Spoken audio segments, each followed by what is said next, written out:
poet who could sing outdoors. He brought in tides of wonder, of unprecedented splendor.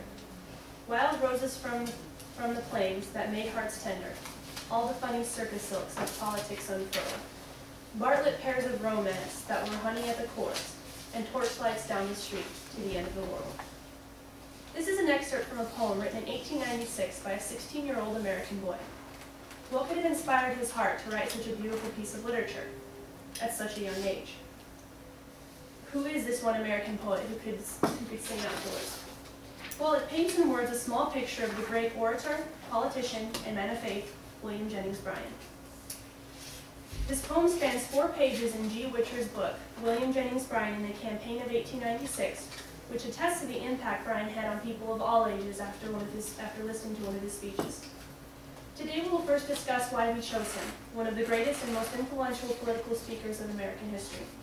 Then we will enlighten you on the significance of his pivotal persuasive powers. And afterwards we'll relate the communication concepts we've learned in this class to one of his speeches. Finally, we'll open up your eyes as to why Bryan was so inspirational to us as a group.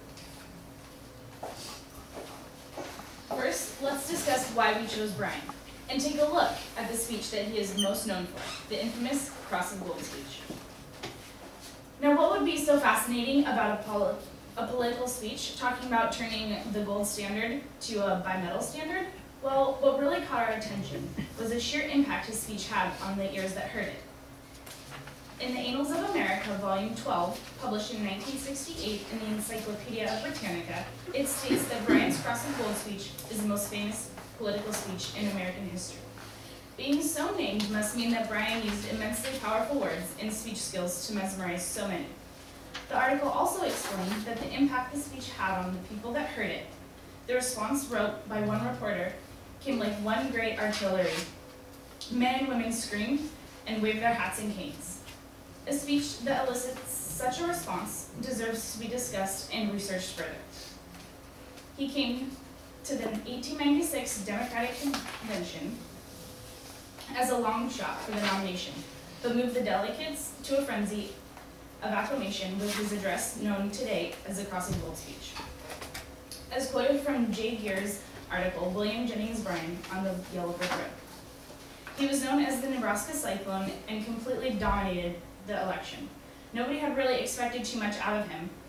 This very sincere man, but as Gear said, he was lifted by the delegates to come crashing down in the presidential polls and took the election by storm. Now that you understand what brought Bryan to our attention, let's discuss the significance of the Cross of Gold speech. First, we must understand the economic situation of America to comprehend the persuasive speech was so important to the American people. At the time, the depression was high and people were down low. The masses of the nation were being sacrificed for the commercial interests of business to maintain the gold standard instead of being backed by the silver standards, which would help out the people. Bryan demanded that the government be direct the inflation via bimetallism, really through silver. As quoted from P. Colatis' book, William Bryan Jennings, Political Evangelist. He believed that the increase in the money supply would eliminate the scourge of the agricultural prices necessary for the depressed economy.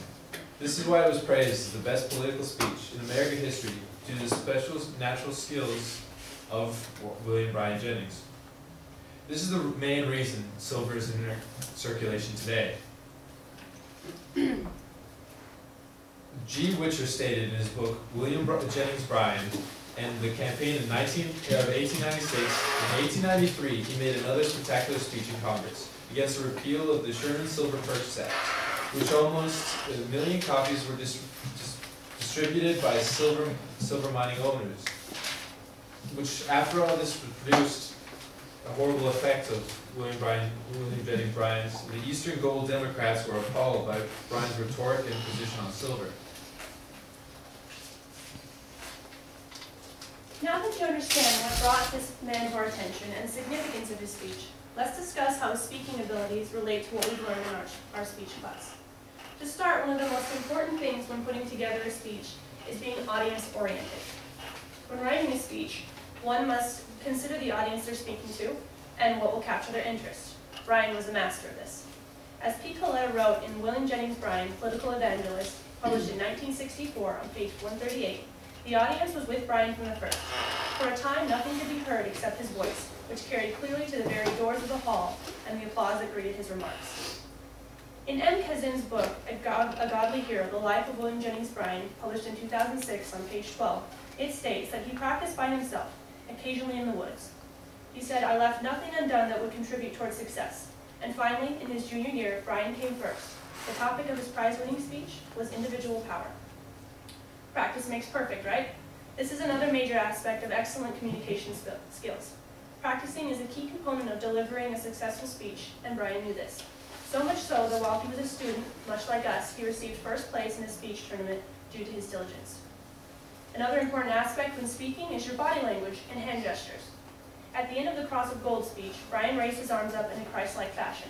This probably is part of what brought the crowd to such a frenzy, because it truly emphasized the point he was trying to make. "You shall not crucify mankind on a cross of gold." These were the last words of his infamous speech. By themselves, these words were indeed very strong, but coupled with this expressive gesture, Bryan's concluding statement was both profound and effective.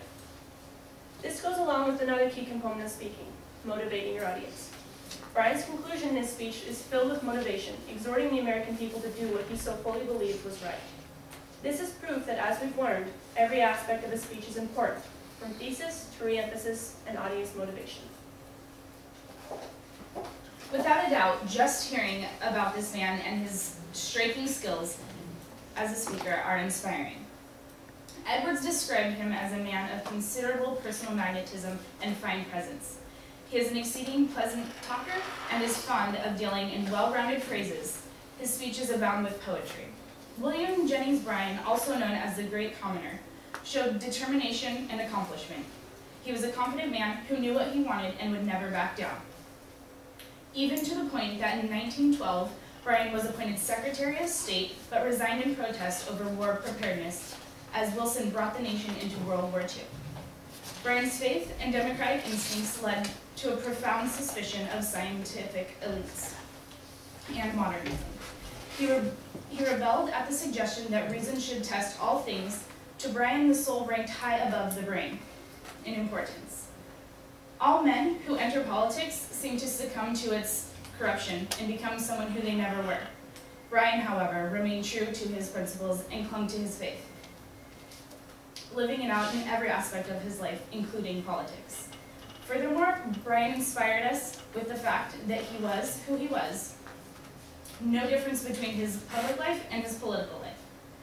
As W. Levine stated in his book, Defender of the Faith, published in 1965, Bryan's public life was virtually his entire life.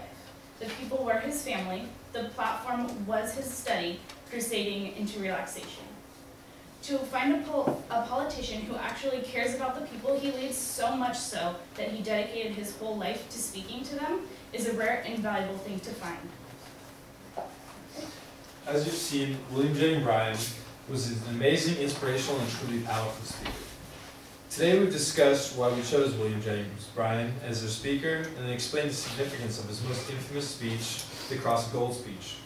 Next, we correlated concepts from our class to his speech, and finally wrapped it up by explaining why he inspired our group. We hope that now, with this awareness of William Jennings Bryan and his speaking ability, that you will see them as an inspiration for your own future speeches, and go out to mesmerize the masses. As history matters, education puts it. With a model like William Jennings Bryan, all of you can learn how to conquer speaking on your own podium, while never losing sight of the principles you hold dear. In the words of a humble yet inspiring, brilliant man, eloquent speech is not from the lips. Eloquent speech is not from the lips, but rather from heart to heart.